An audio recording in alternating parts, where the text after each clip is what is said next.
اور جیسا کہ تاریخ گواہ ہے کہ جناب سیدہ اپنے بابا کے لیے اتنا رویا کرتی تھی کہ مدینے کے جو لوگ تھے وہ اعتراض کیا کرتے تھے کہ جناب سیدہ اتنا کیوں رو رہی ہیں، حتیٰ کہ امام علی علیہ السلام کے پاس آتے تھے اور کہتے تھے کہ یا علی، آپ فاطمہ سے کہیں کہ یا تو دن کو رویا کرے یا تو راتوں کو رویا کرے۔ کیوں؟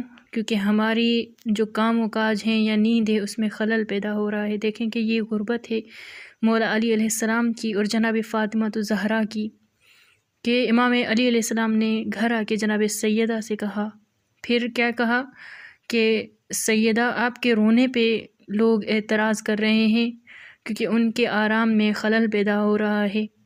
پھر مولا کائنات نے کیا کیا کہ بیت الحزن جناب سیدہ کے لیے بنایا، جو مدینے سے تھوڑا سا باہر تھا۔ صبح کو جناب سیدہ اپنے بچوں کو لیتی تھیں اور وہیں پہ جا کے جناب رسول خدا یعنی اپنے بابا کے لیے گریہ وزاری کیا کرتی تھیں۔ جناب سیدہ اپنے شوہر سے اس قدر یعنی عزت و احترام سے بات کیا کرتی تھیں۔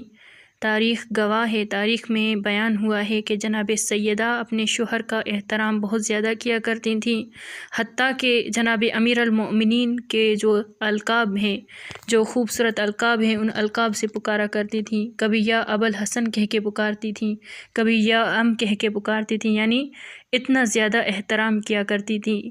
تو دیکھیں کہ جب جناب سیدہ امام علی علیہ السلام سے بچھڑتی ہیں تو مولا کائنات کا کیا حال ہوتا ہے۔ انشاءاللہ جلسے آئندے میں بی بی کی شہادت بیان کریں گے۔ السلام علیکم ورحمۃ اللہ وبرکاتہ۔